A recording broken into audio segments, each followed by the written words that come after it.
পড়ে যাওয়া জিনিস কুড়িয়ে নিতে নেই, ওটা নোংরা হয়ে গেছে, ফেলে দাও।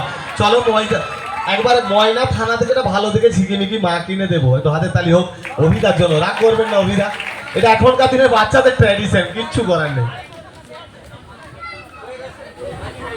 শানু, শান্তনু, এই শান্তনু অভিদাকে দেখে দেখে, অভিদা মেলায় গেছে, হিংসায় জ্বলে পুড়ে মরছে।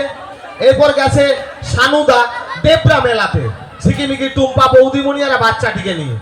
ওরও এড়ে বাছুর হয়েছে, অলাউটো খালবো না, মুখ পড়া হাড়ি খাবি, গত খাকি ময়দা মুখর, ওরও হয়েছে।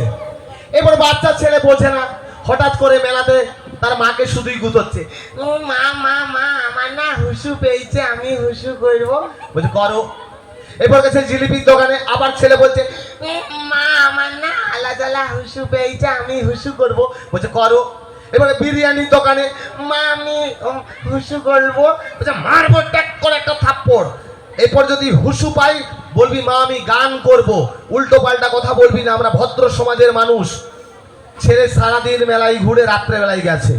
রাত্রিবেলায় 12টার সময় শানুদা বৌদি মিডিলে বাচ্চা, খারাপ ভাববেন না, মিডিলে বাচ্চা। হঠাৎ করে বাচ্চা তার মাকে গুতোচ্ছে, মা মা মা আমি না গান করব।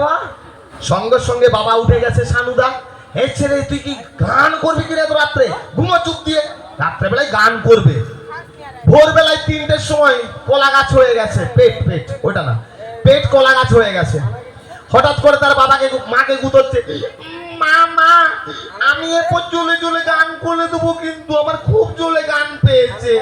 তখন মা বলছে বাবা জোরে জোরে গান করতে নেই, তুই এক কাজ কর, বাবার কানে গিয়ে আস্তে আস্তে গান করে দে। ছেলেও প্যান্টের চেন খুলে কানে গান করে দিয়েছে। সাধুদা রাগ করবেন না গুরু, এটা